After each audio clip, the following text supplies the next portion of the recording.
I'd like to welcome our audience to episode 2 of the Wide Open podcast. And we are so excited to have Bill Pidto with us today. Bill is the host of the pre- and post-game shows for the New York Knicks and also the lead host for MSG 150 and an award Emmy-winning production for Knicks and Rangers pre- and post-games.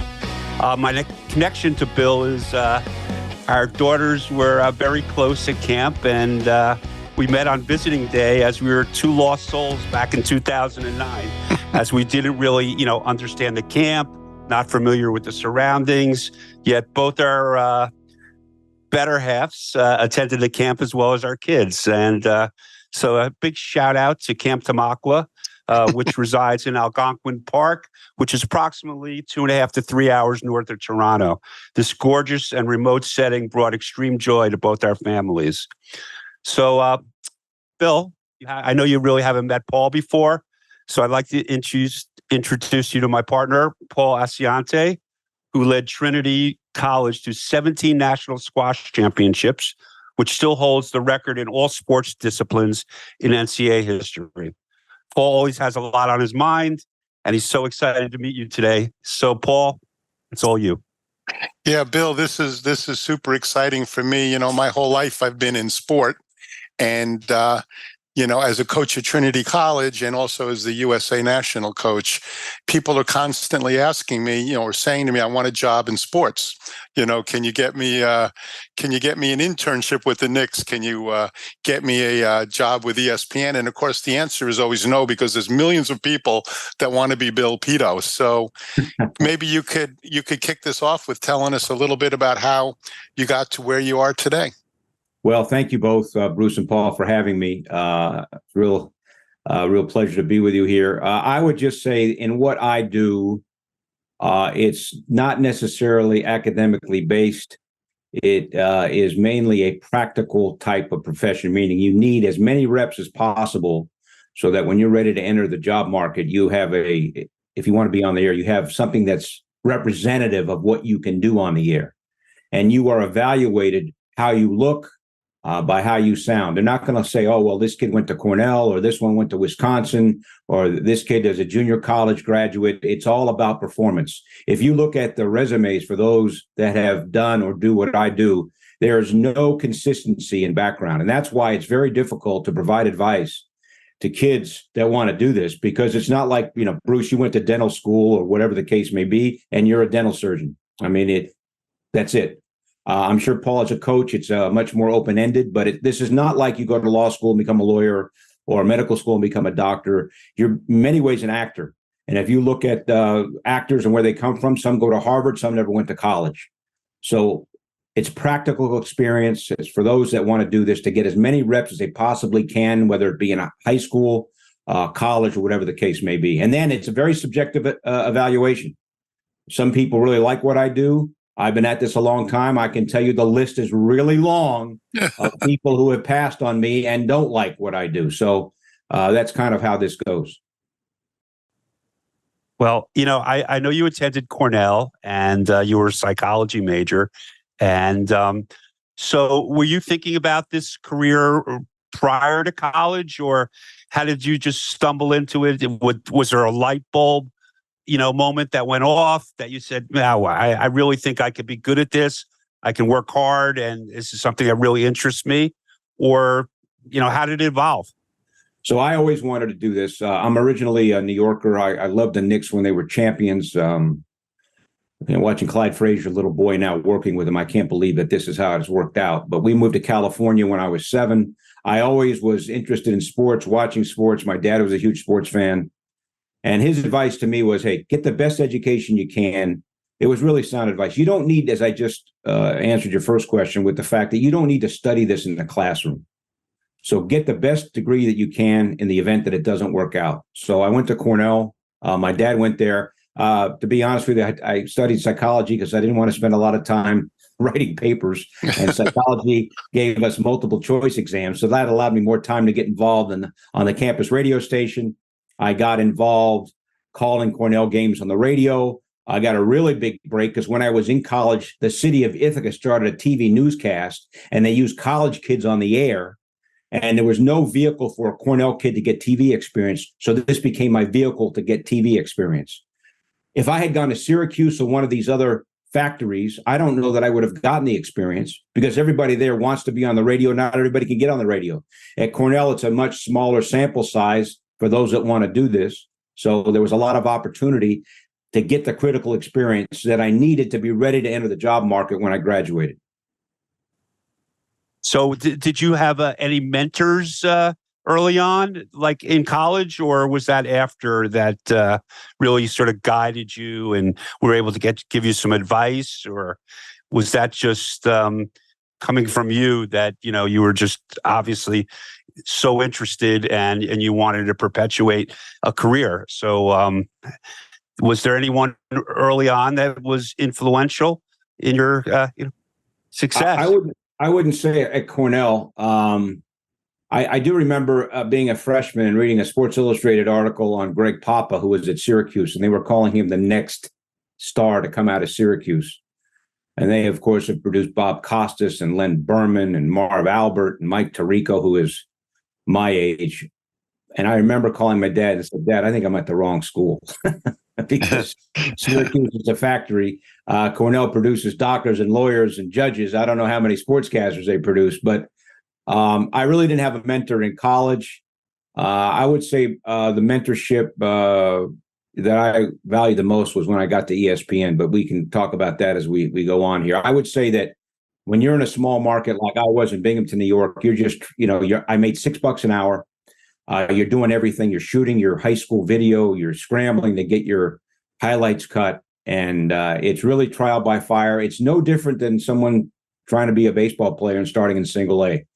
And then you gotta hustle. I tried to get out of there so quickly because I was so ambitious that the folks at the post office knew me by my name, saying, "All right, Bill, where are these resume tapes going today?"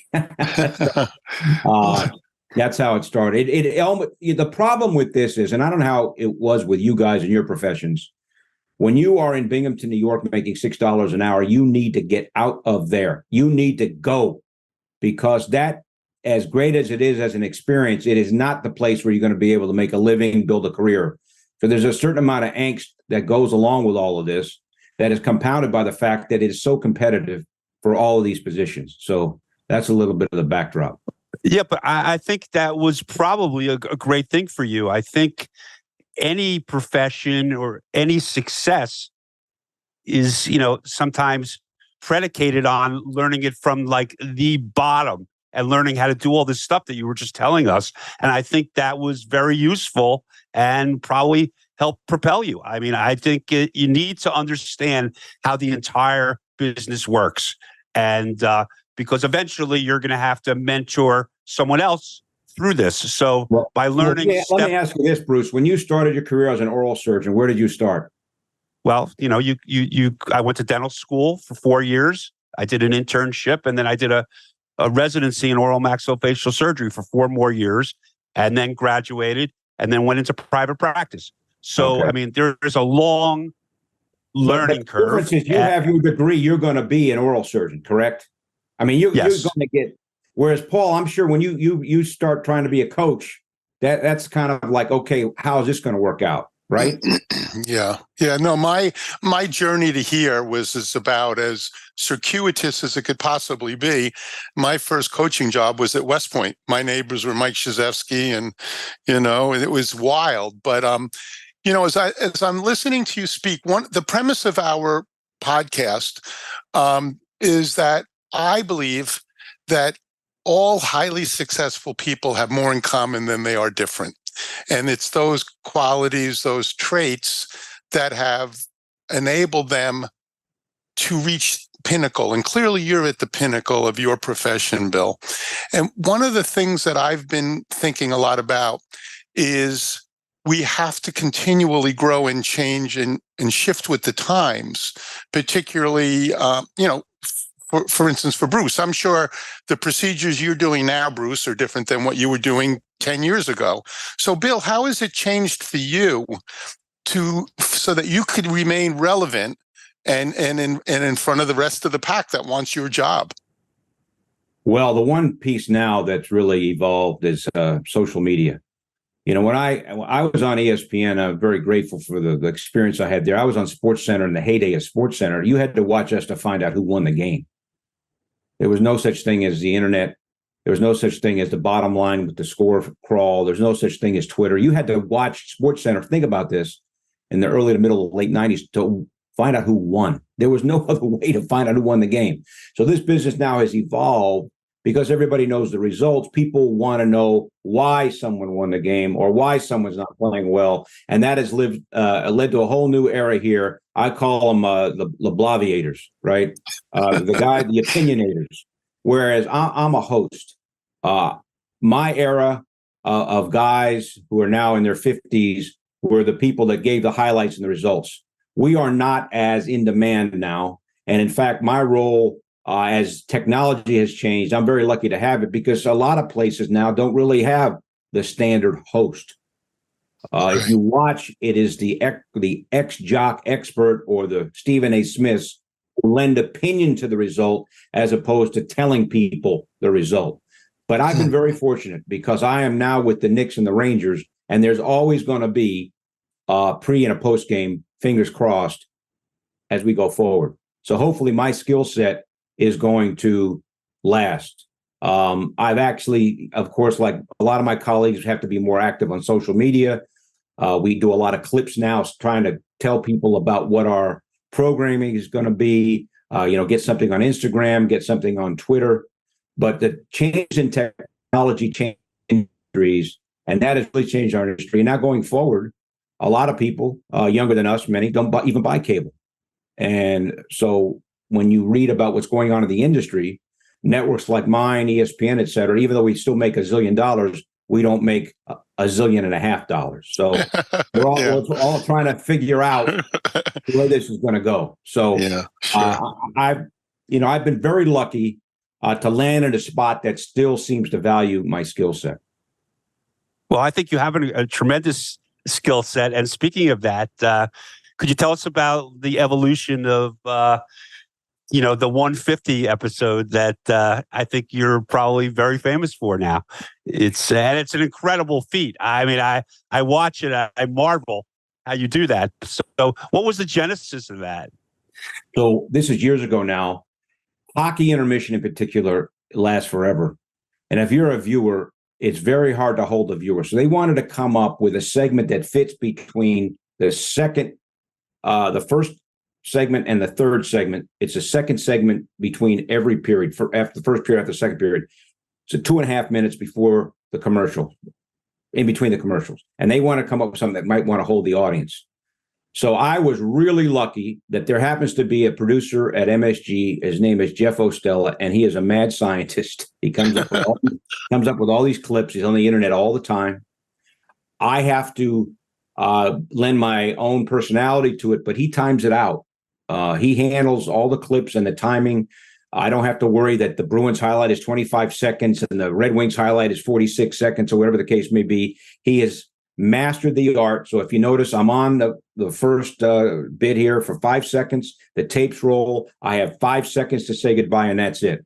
So he handles all of the content, most of it. I make suggestions. I just lend my own flavor to what he puts together. So, sometimes in life, the best things are the things that you totally don't expect coming. I had no idea when this started that it was going to become so popular. I had no idea I would be matched with a producer. We had the same sensibility about what's fun and unique, and we just try to have fun with it. So it's been a real joy to do this. It never gets old because the content is always interesting.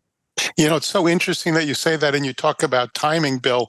One of the cool experiences I had was in 2002. I was selected as the U.S. Olympic Coach of the Year, and we went down to Houston, and the person that was being recognized that night and celebrated was Muhammad Ali, and it was an incredible night. And I met Howard Cosell, and one of the things that they told me about Howard was that he had this ability to walk into a room and they'd say, Howard, you got 27 minutes or whatever it was.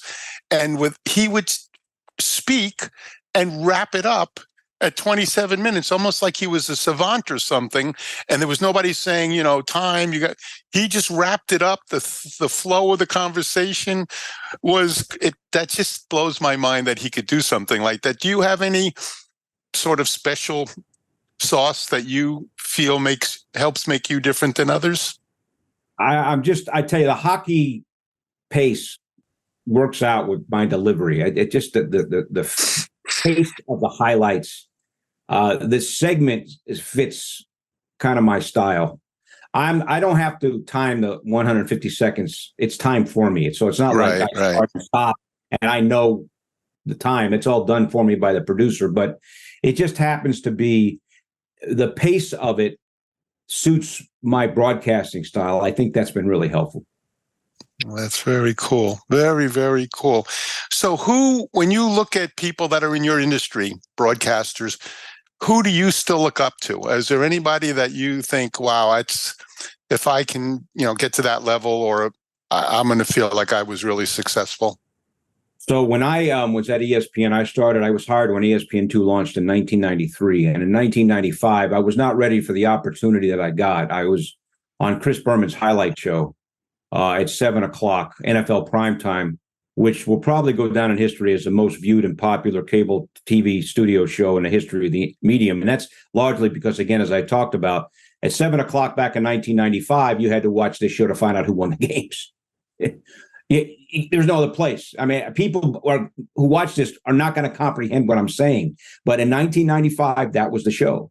So I didn't have that big a role in the show, but the exposure I got was the greatest exposure that I will ever have, because we're talking about millions and millions of people watching that. And being around Chris Berman, who is in many ways the godfather of all of this, was something that I have always taken with me. And his philosophy is something that I've tried to take with me, and that is, this is fun. This is not brain surgery. This is entertainment. Now, there's a whole lot of people in sports who play the gotcha game. They're trying to break stories and create controversy. And while I realize there's a place for that, that's just not me. I'm in there to have some fun, to try to entertain. Chris Berman does not, he is in the present tense, does not take himself too seriously, does not take the subject matter too seriously, and it's all about fun and entertainment. So at ESPN in the heyday, you had a lot of guys like Stuart Scott, Kenny Mayne, Dan Patrick, guys like this who made it entertainment. And I think that had a lot to do with ESPN's growth, ESPN's popularity, and it all started, in my mind, with Chris Berman. What do you think some of his special, in terms of his character, and was it his drive, or he was just ahead of the curve at that time? What do you think, why was he so successful, and then he maintained this incredible career? And you're right, he probably is looked upon as the godfather of your industry. So was he giving you little tips along the way, or was he how was he influential on your behalf? Well, just to sit next to him, I did it for a couple of years, and you just, the set is empty. It's in many ways like a stage. When you're calling a game, the game is the thing. When you're in a studio, it's very much like a stage. The actors come on, we're the actors. You have a crew in the studio, and you need to bring it to life. You've got to have energy in there. And the one thing I realized with Chris Berman, if you're Chris Berman, it seems like he's shouting. But when you listen on the TV or on the air, it doesn't sound like he's shouting. He is an entertainer. And that's what I learned from him. Stuart Scott was an incredible entertainer. They get onto that set and it becomes alive. It becomes alive with their energy. The heck with the journalism. That's not my thing. It's about energy. It's about fun. It's about passion. Berman's a genius. You guys are kind of my era. I mean, his nicknames that he came up with, all of those nicknames and the brilliance of what he came up with. He went to Brown. He's incredibly intelligent. He's so quick on his feet. In a lot of ways, these are God-given talents. But I just in awe of his whole approach and all he was able to do. So, Bill, I'm also a New Yorker. I was born in the Bronx, and so I would listen to Mike and the Mike, and Mike and the Mad Dog, and all of those guys. And now they've all sort of split and gone in different directions, but are all still relevant in the industry. And but it seems to me that you keep using the word lucky, but you found your purpose, you found your style, and obviously you were fortunate to be on the road that brought you to here. But when you look back on your career, are there any moments that just are aha moments, things that just really stick with you?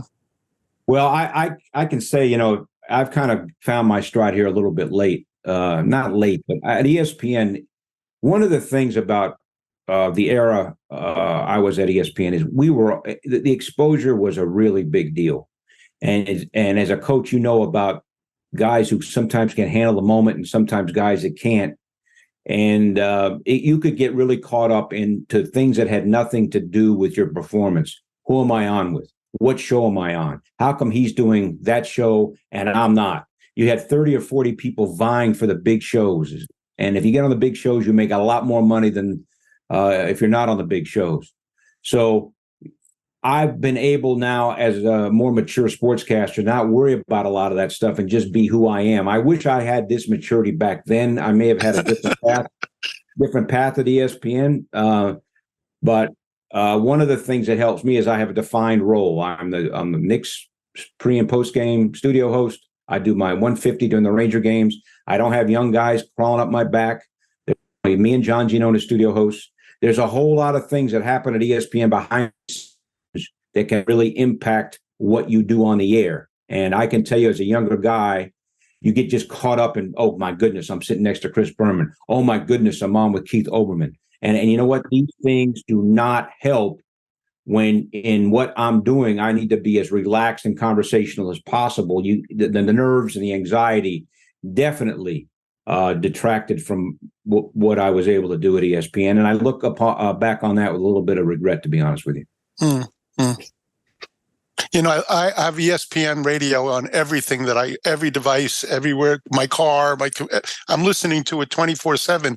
And it's been very interesting, sort of to double tap on what you just said, to listen to the changes of the morning hosts on ESPN. They seem to be really trying to find a way to reach the audience. All of a sudden we had, a whole new crop of people, the basketball player from Duke. And then, it's been interesting watching this cycle. Now they've got women in there in the morning or a mix. And it seems like they're scrambling to get it right. And I guess the way you get it right is the number of people that are listening.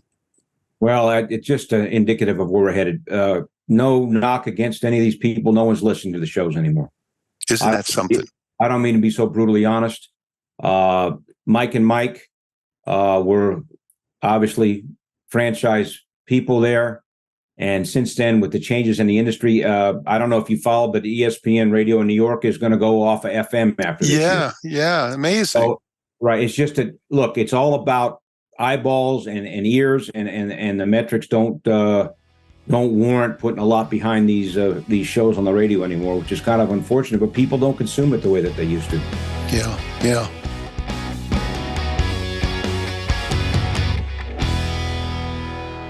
This episode is sponsored by Goodman Speaker Management. Founded over 40 years ago, Diane Goodman has been a mainstay in the professional speaking industry. Goodman Speaker Management takes pride in representing a diverse roster of dynamic thought leaders and speakers, each unique in their expertise, style, and topics. So, if you're hosting a corporate event, corporate retreat, Goodman Speaker Management will create a seamless and impactful experience for all involved. They can be found online at goodmanspeakermanagement.com.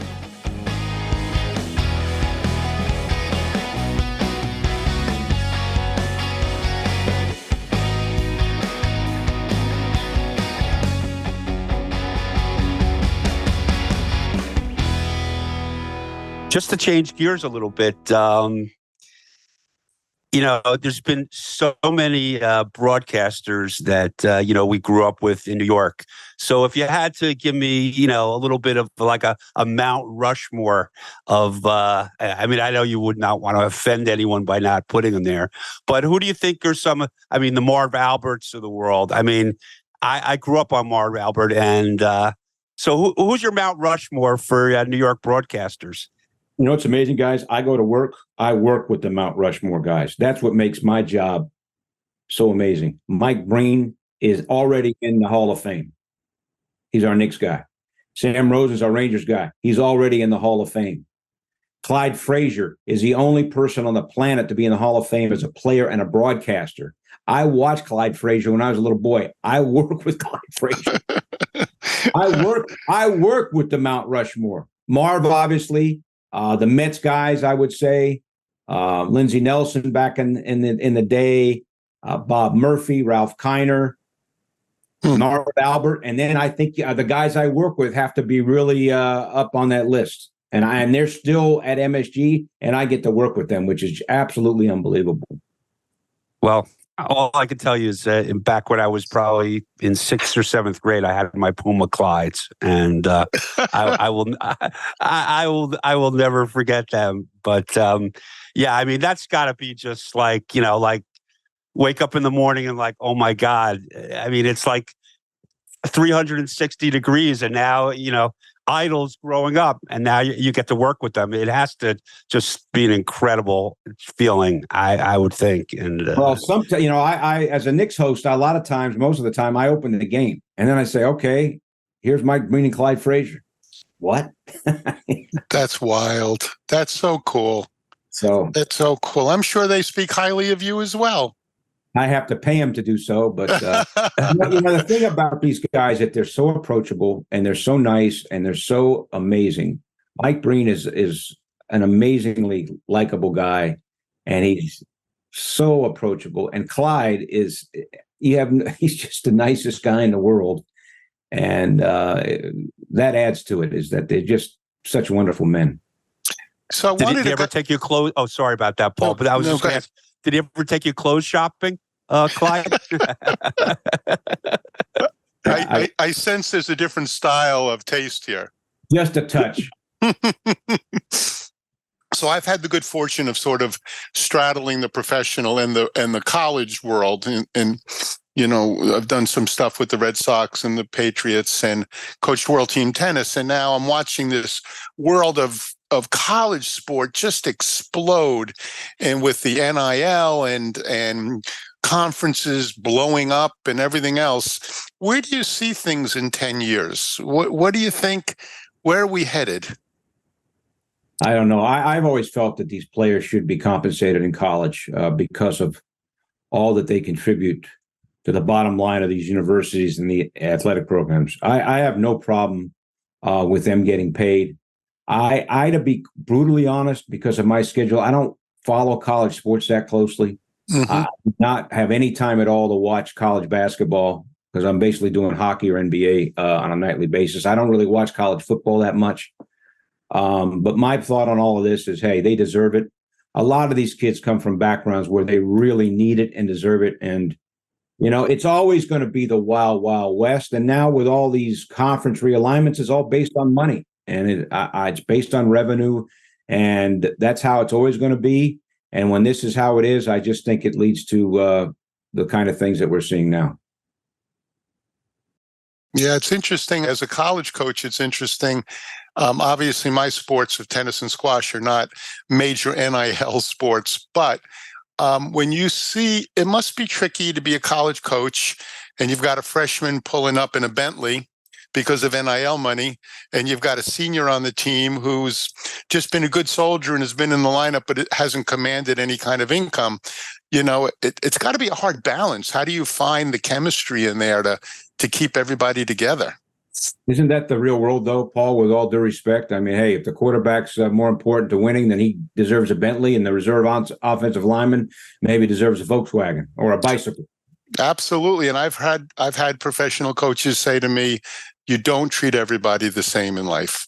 And so, but that's not where, you've got this dichotomy with the junior programs. Everybody gets a trophy. We need to be nice to everybody. We're not really preparing them for the real world either. It's really interesting. Well, how do you handle it? I mean, you have players that are better than other players. Do you treat Sure. everybody uniquely, or do you treat everybody? Got to treat everybody uniquely, right?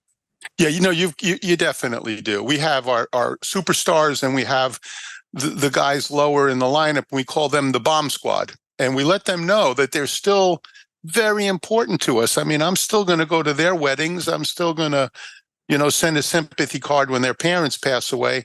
But the star is going to get the attention. There's no doubt about it. Paul, I recall, I don't know, Bruce telling me or someone else that you built a program with a really unique recruiting philosophy. It wasn't my idea, Bill. It was the idea of the president at the time. But we were competing against the best schools in the country, but we weren't really all that competitive. And the president at the time asked me, where is the best squash being played? And I told him it was in other countries. Right. And then he said, go get them. And we literally, I mean, to just show you how absurd this is, we went 13 years without losing a match. Now, that's not a credit to me. It's more a condemnation of the other schools not paying attention and trying to figure out, what are they doing? And once they caught on, now we struggle to keep up. What, really? Is that right? So now you have to compete overseas with these? Oh, yeah. And who wouldn't go to Harvard or Yale? And so I'd rather go to Trinity, man. It's right. I live up here, right? Where are you now? West Hartford. Oh, come on, Bill. When are we going out to Trevor? Well, we should get my text. I'll give you get my text from Bruce. All right, man. That'd be awesome. You live up here? I'm sitting on Craigmore Road. I'm probably. Oh my God. Well, you live in West Hartford? Yes. How many years have you lived here? 30. Jesus. Well, shame on us, huh? Bruce, I'm glad you brought us together, man. Well, you'll probably see each other tomorrow on the street, and that's how funny that would be. That's hilarious. No, I live. Are you on Craigmore right off of Albany? Yeah. Jeez, you live like a half a mile from me. Maybe you guys can have lunch. No, we're definitely going to have lunch, and it's on me, Bill. Oh, that would be great. So what's a typical day for you now in terms of your day? In terms of what you today, the Rangers are home. I just have to worry about the 150s. It's a lot different when I host the Knicks. I got to get in there early to prepare for the pre and the post game shows. Today, I work with my producer. I'll get in there about 4:30 or whatever. We'll go over what we're going to do, and then I'm on after the first period and after the second period. I'll look at the clips that he's cut. He cuts all of the funny stuff early, and then the stuff tonight I'll look at as we go through the night. So I'll probably get in about 4:30. The Knicks open up next week. They play at 7:30. I'm normally in at 3 and 3:30 or 3 or 3:30. Go over the pregame show with the producer. One of the big differences at MSG compared to ESPN is we have what's called an outline or a format about what we're going to do. So it'll say, Bill tees up Wally and Alan on Knicks expectations, but there's no scripts. At ESPN, there were scripts. ESPN, it was 2 anchors when I was there, no analysts, much more formatted. This is a much more free-flowing dynamic. You have an outline of what you're going to talk about, but not the specifics. And the post-game show is a total free-for-all in terms of ad-libbing and responding to what you've just seen. So the big difference for me, guys, is that to get to MSG not to get to MSG, but to succeed at MSG, you got to be able to do things without a script. You're literally just sitting down there. Yeah, when I do the 150, I have an outline of the plays or whatever, and the script that I've written about the clips from previously that are entertaining. But for the most part, it's a completely ad-lib scenario, and that can be a huge adjustment for someone that does what I do. So you're getting up in the morning, are you looking at all the papers, or you're looking at your phone, or you're looking on the computer and just getting, a feeling what happened the night before, where things stand, what you're sort of, some of the goals maybe of your show that later that night. How does that work in the morning? Or do you spend a lot of time? I mean, obviously you leave at 3. I don't know what time you get home at night, but it's probably pretty late after it's all said and done. And So what time do you start in the morning and, when you start focusing on work? I'm going to now with the NHL tonight, I'm going to make sure I'm familiar with the matchups tonight. A little background on each team. Obviously, early in the season, it's a little bit earlier, a little bit easier because storylines haven't necessarily evolved. So I'll make sure I'm up to speed on what's going on with the matchups. When I do the Knicks, obviously, I'm going to be focusing. I know the Knicks cold because I'm around them every night, but I'm going to definitely make sure I'm up to speed on what's going on with the Knicks opponent.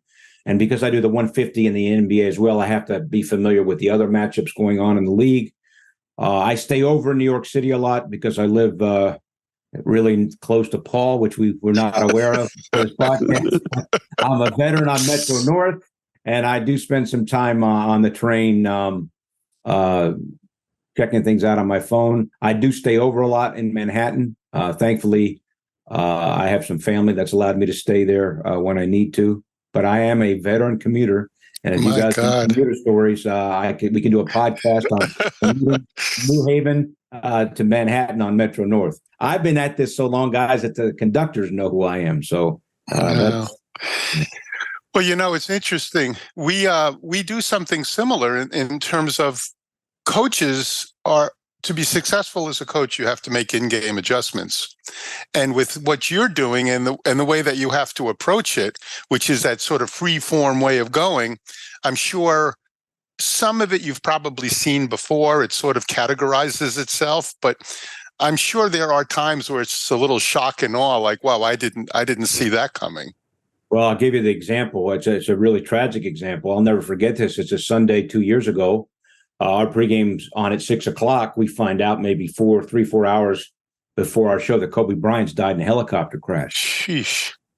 Now, the thing about what I do is 99.9% of the time it's fun, it's breezy. But when something like that happens, those are the nights when it's like, okay, let's just make sure that we know what we're doing.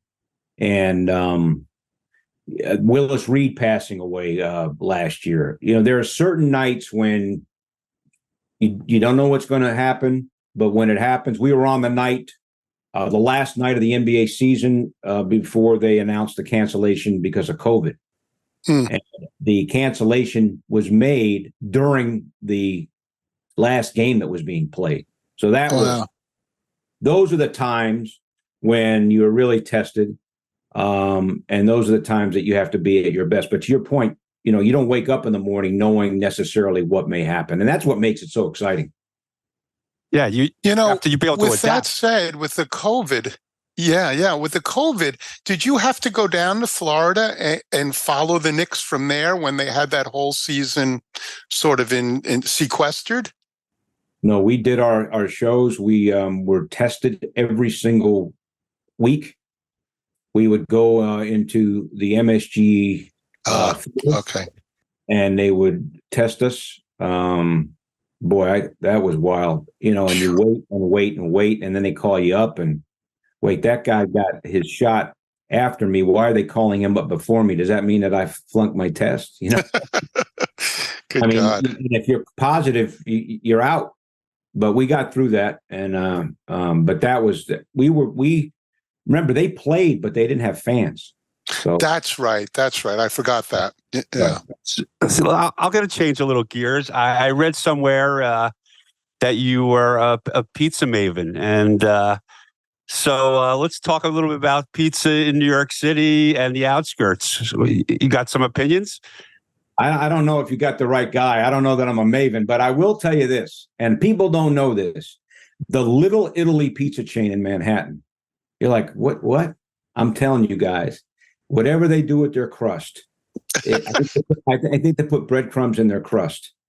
But there used to be a place across from MSG. Now there's a place on 33rd and 5th. And I'm telling you, a slice of cheese pizza, there's some about the crust. It's just a regular New York slice. You say, Little Italy, what are you talking about? They got them all over the place. But I'm telling you, there's nothing like a New York slice of pizza. And to me, that's the best New York slice of pizza. That's so awesome. And there's nothing like a New York bagel. I'm telling you, you can go anywhere in the world. Bruce, whenever he comes to Connecticut, he brings me New York bagels, and I'm like in heaven. Are you telling me, Bruce, you come up to West Hartford to see Paul and you don't even text me? That's That's not indicative of. That's not a good indication of our relationship right now. Well, I think we have to step it up. I think, and you're how many? Wait a second. I live in New York City for the last 30 some odd years. Okay. You're always doing your dental stuff outside of Manhattan, aren't you? Well, now mostly yes. I'm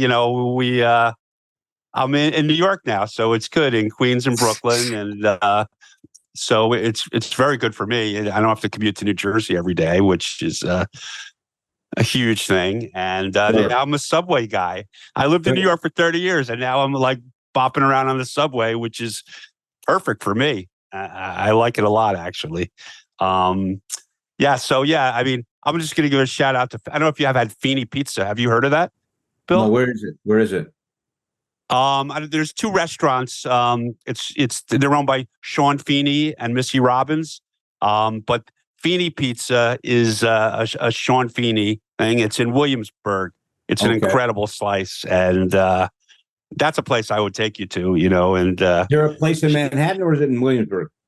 It's in Williamsburg. They don't have a place, but they just opened out in Amagansett. They opened a location, and it was a home run out there this summer. I wasn't there, but the pizza is just another level. And I'll take you up on that, Paul. We got to open up a pizza place in West Hartford. Oh, I'll tell you, the competition in West Hartford, there's so many restaurants you can't, and they're opening and closing like crazy. My wife says you just don't have enough traffic to sell pizza slices. You agree with that? I think she's right. No, I don't agree with that. We disagree. Yeah, I think we can get a pizza thing going. Do you ever go to that pizza place in the parking lot there in West Hartford Center that's changed? Yeah, Lena's or something like that. Like 17 times or whatever. Yeah, it's always empty. It's true. Yeah. It is always empty. So Confucius says, he who loves what he does can never find work. It sounds like, in listening to you speak, you, like me, have never worked a day in your life. Is that how you feel? Yeah, I've been very lucky. Now, there's a certain, I don't know how, it's not like, I'm sure when you say you're the squash coach, there's some things behind the scenes that kind of you have to deal with. And the thing about what I do, as much as I love it, a lot of what happens to me is from behind the scenes in terms of subjective analysis or whatever. So there's definitely some, shall we say, off-field things that can, you have to deal with. Sure. But overall, I would say, yeah, I've had a passion for this. I pursued it with everything that I have. There's been definitely some bumps in the road, but I'm really glad that I'm still at it, and I'm very happy with, very, very happy with how it's all worked out. And you get to commute every day to the Shrine. I mean, Madison Square Garden, baby. It doesn't get any better than that. No, I walk in there and it's like, I'm a native New Yorker. Unfortunately, my mom died many, many years ago. My grandfather was a huge, huge fan. I just wish they had seen this. My dad passed away before I kind of became the Knicks host. So it would mean so much to them. Hopefully, maybe they're up there knowing what's happened here. But it's a special job, made even more special given my family's background. Yeah, that's beautiful. Beautiful. In terms of the hockey players, the basketball players, the professionals, any common threads, or do you find, it's just like a different breed because I think the upbringing and the access and everything. So what do you find a common thread amongst the professional athletes in hockey and basketball? I think you make a great point. The Canadian way is all about the team and not about I.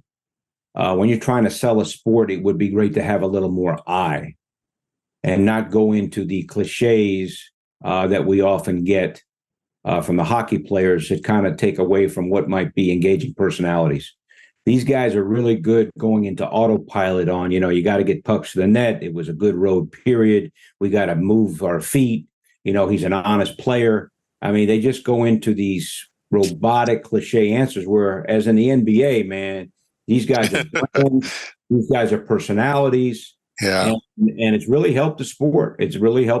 I think, look, hockey is a different different way because I think these guys from Canada, it's just a different philosophy.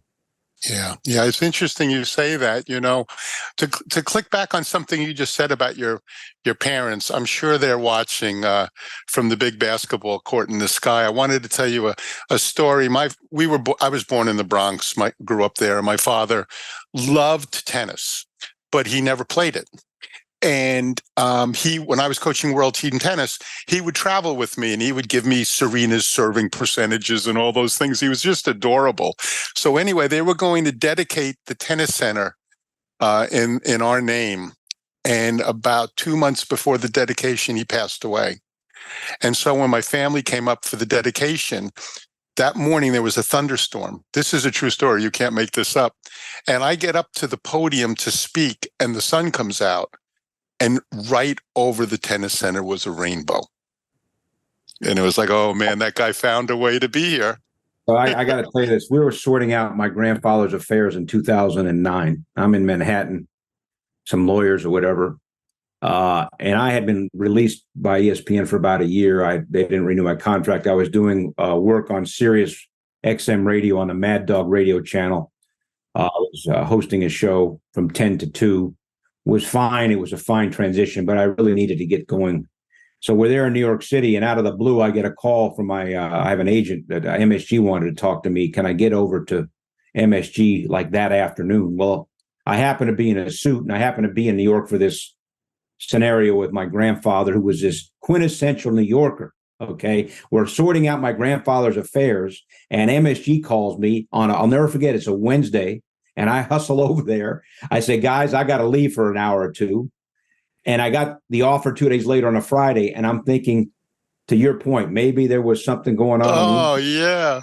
My grandfather said, you know what, take care of my grandson. I think about that a lot. My grandfather was a guy that watched every single Yankee game. He could never drive. If you took him out of Manhattan, he'd hyperventilate. And I wonder sometimes the forces in the universe.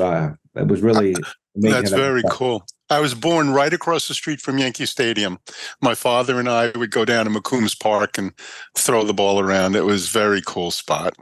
That's great. So you see that you'll be doing this for the next 10, 15, 20 years, or is this something that, do you think there's a shelf life, or you're just going to keep rolling and rolling? Because I so enjoy watching you. You have so much energy, and it's really. And I've known you for a while. Not that we've spent that much time together, but I've watched your career blossom. And so, do you think this is going to be 10 years from now, or do you think it's going to continue to evolve? As long as the coach doesn't say, "Hey, Bill, bring in your playbook," I'll go as long as they'll have me. I'm in many ways like an athlete. I think we all go until we're told that we're not wanted anymore. So I'm going to go as long as I can. Thankfully, I still have my hair. Thankfully, I don't see a lot of gray in it. Not that that necessarily matters, but what I do keeps me youthful and young. I'm around young people. There's energy. It's invigorating. It's, you get a little juice going, and I'm going to go as long as I can. And I think you've got a pretty good team now with Wally and Alan, and they seem like really, really quality people, and I think they bring out the best in you. I mean, the camaraderie, and you can feel it; it's palpable. I think it's great. We have a lot of fun. We've been at it a long time. Monica McNutt, I don't know if you guys have seen her. She's been a great ad. She's got tremendous, so much life. So, it's worked out really well, and hopefully it'll keep going. Well, I hope for you it does. We need you active and out there in front of people for as long as possible, and we need you in West Hartford for a meal very, very soon. Well, I'm gonna, right when we're done, I want to text Bruce to get you. So. Actually, I may have it. I may have it on the text. My last question for you is, if you could interview one person, whether in sport or otherwise, that would check off your bucket list, who would it be? I'm fascinated by Bill Parcells. Oh, ho, ho. I'm reading a book, guys. As a coach, Paul Yeah. Myers, the great football writer, I think Gary Myers. Sure. It's Once a Giant, and it's all about the after football careers of the '86 Giants, first Super Bowl team, and it details all the things that these guys have been through.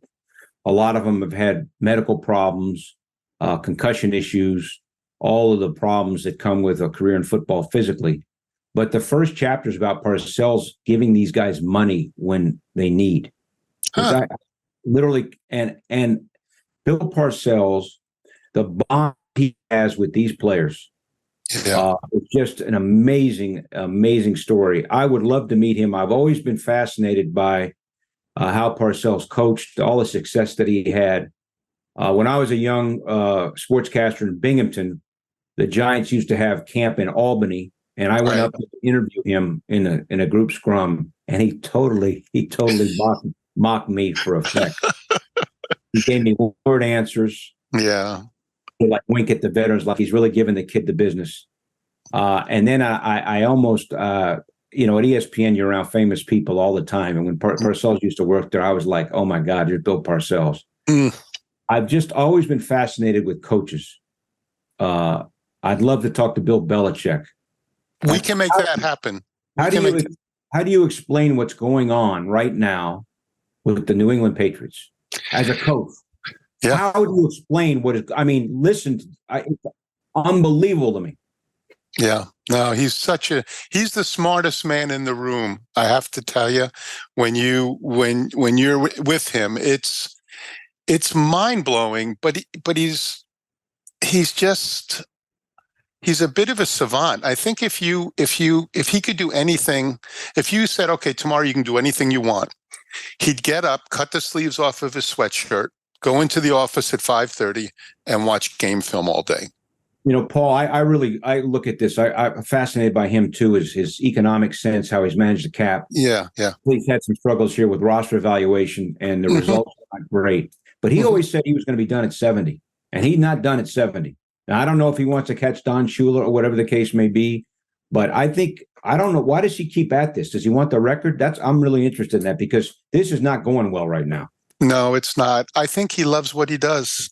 I really think he loves what he does. And, we're both 71 and, we text with some regularity, and this has gone south. There's no question about it. But it's funny, we're a funny society.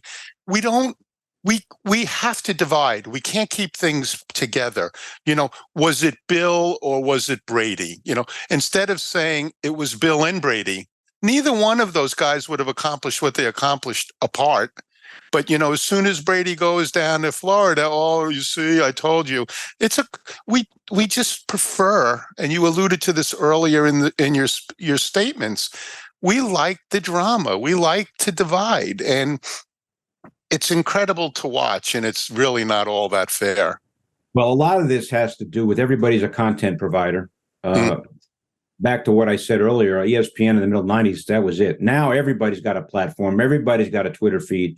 Everybody has a YouTube channel. And the way that you stand out is you have to come up with something that's going to divide. If you don't come up with something that's going to stand out, you're not going to get any traction. That has led to, in my opinion, to the present media environment where everybody has a stage and everybody's trying to stand out on that stage. But don't you think, Bill, that the media actually has a disproportionate influence in the sense that I watch? So let's say, Brooklyn a couple of years ago when they brought in that group of players, and then all of a sudden something starts to go a little bit south. And before you know it, everybody's talking about how this team's going to fail. All these players are selfish. And it's almost like a self-fulfilling prophecy. Before you know it, the thing starts to fall apart. I can remember years ago, people saying that LeBron was not the man to take the last shot. And it was said often enough where LeBron got tight to take the last shot. He got over that now, and it seems like in an effort to get content, it's driving the narrative. Well, I would push back a little bit on the Nets, because to me, those guys are very selfish. They Yeah. go where they want. They don't care about the team. They didn't play. They took nights off. Right. A lot of the load management new rules are the direct result, I think, of Harden in years past not playing, Kyrie Irving in years past not playing. Sure. LeBron's legacy is having players go where they want. I have a real issue with these guys. It's one thing to want to be traded, but don't say you're not going to play until you're traded. That really bothers me. Yeah. So I would say that Nets narrative at that time, talking about what you're talking about, it deserved to be criticized because they all wanted to be there. Yep. They forced their way out of where they were, and then they didn't. A lot of times didn't play. Fair enough. And Harden. He's actually in Philly, and wants out of Philly after getting out of Houston and getting out of Brooklyn, and they said he was going to trade him. He wants to be traded. He hasn't been traded. He's not really. He's not playing now, right? Nobody wants it. Yeah. Well, wow. As we wrap this up today, Bill, first of all, I'm glad, I feel like I'm a little bit of a matchmaker now that I brought the two of you together. You could become like best buds. But from the bottom of my heart, I mean, I know you're a busy guy, but I am so happy that you were able to find time. And, I know our audience is going to love this because you're right. You're in a position where, people want to be you. And, but your philosophy and the way you got here, your story, I think it's great. And we're both so really appreciative that you found some time. I promise you, I will get you a couple slices of the Feeney pizza. And and I know you guys will be in cahoots as we go forward. But anyway, thank you so much, Bill and Paul. Yeah, awesome. This was fun. This was fun. Well, my pleasure. I'm really glad you guys asked me to do it. I'd love to do it again. So feel free to reach out whenever you might want to go at it again. That's wonderful, Bill. But anyway, Bill, thank you so much, and I'm definitely gonna wander down to the Mecca and see if I can. Seriously, when you come, you got to text me because you can watch what we do. That would be really that would fun. be fantastic. Yeah. All right. All right. Well, thank you, Bill. Great to see you. Thank you. All right. Bye, guys.